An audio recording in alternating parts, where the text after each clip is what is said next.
বন্ধুরা, মা আর আমি এসেছি সোনামুখী থেকে পূর্ব বর্ধমান জেলাতে খুদগুড়ি গ্রামে। এখানে বাবা রাঘবেশ্বর বাবার মন্দির রয়েছে। আমরা পুজো দেবো এখন। তোমরা মন্দিরটা ভালো করে দেখো। এখানে ভক্তরা স্নান করছে।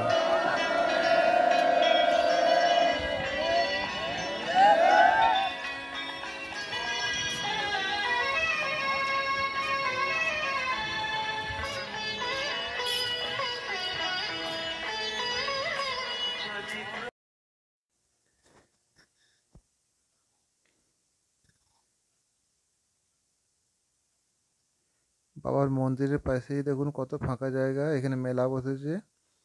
আর এর পাশে দেখুন খুদগুড়ি প্রাইমারি স্কুল।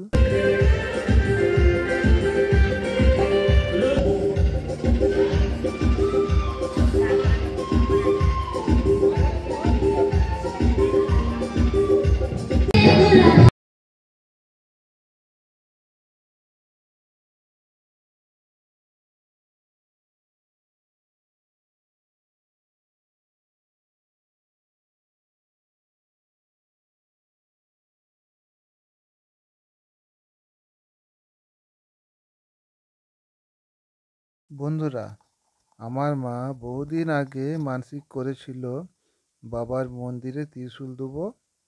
তা আজ পুজো ত্রিশূল দুটোই দেয়া হলো। আজ মা খুব খুশি, আর মায়ের খুশি দেখে আমিও খুব খুশি।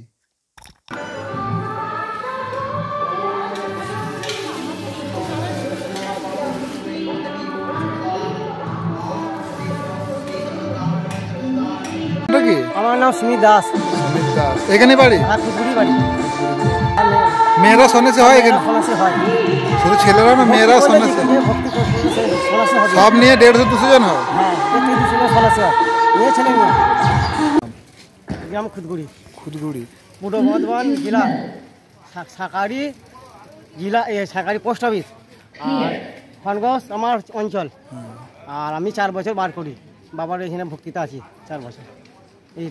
আর এখানে নিয়ম, ভক্তিদের নিয়ম কিরকম? ভক্তিতে 24 ঘন্টা বাদ একটু ফলটা আহার করবে, 24 ঘন্টা বাদ খেতে পাবে, আর কিছু না। আজকে 24 ঘন্টা পর কি ফল? কাল আজকে 24 ঘন্টা ফল খাবো, কালকে তো পুরো গোটাটা অপাস। ওই 24 ঘন্টা পুরো অপাস। 24 ঘন্টা। এখানে চড়ক টড়ক হয় না তো? না, চড়ক হয়। চড়ক হয়? ও, ওই দিকটা হয়। এমনি চড়ক, ওটা মানসিক, ওটা সন্ন্যাসীদের নয়। মানসিক রাখলে ওটা হয়, মানসিক নয়। হতে হলে আগে ভক্ত হতে গেলে কি করতে হবে? গঙ্গা চান করে আসতে হবে। গলায় এই যে উত্তিটা, এটাই মেন। এটা যতক্ষণ বামুনে পড়াচ্ছিল না, সেই সন্ন্যাসী গ্রহণ করতে পারবে না। এটা মেন দুটো। এগুলো বামুন ঠাকুর দিচ্ছে না, এটা কিনতে হবে গঙ্গা ঘাটে গিয়ে। গঙ্গায় চান করিয়ে নিয়ে আর এটাকে বামুন কাজে করতে হবে। এর নাম হচ্ছে কুশ।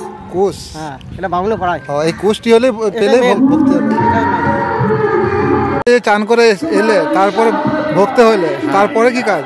তারপরে বলছে, তারপর আমরা সারাদিন অফিসের দিনে এলাম 11টার সময় এসে বাবার মন্দিরে এসে পুকুরে চান করে, ওখানে চান করে সূর্য প্রণাম করে বাবার মন্দিরে পুষ্পাঞ্জলি দিয়ে আমাদের গলায় উত্তরি দিয়ে, ব্রাহ্মণ মশাই আমাদের গলায় উত্তরি দিল দিয়ে,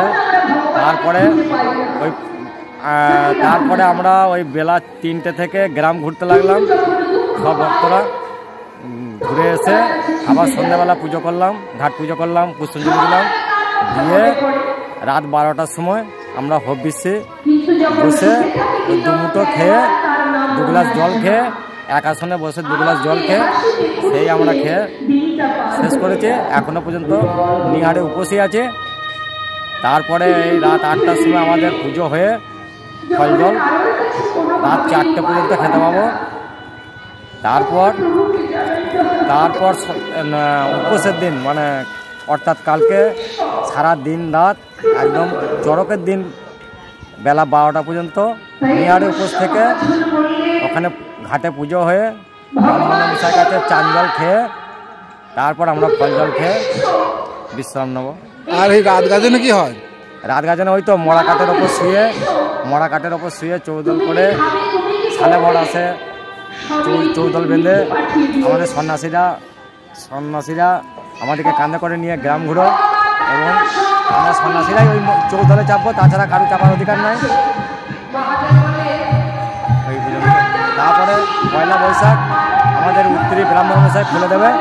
তারপরে আমরা শিবজ্যোতি ভাত খেয়ে নিজের বাড়ি ফিরে তারপর আমরা বাড়িতে ভাত খেতে হবে, তবে আমাদের বাস করা সম্পূর্ণ শেষ হবে।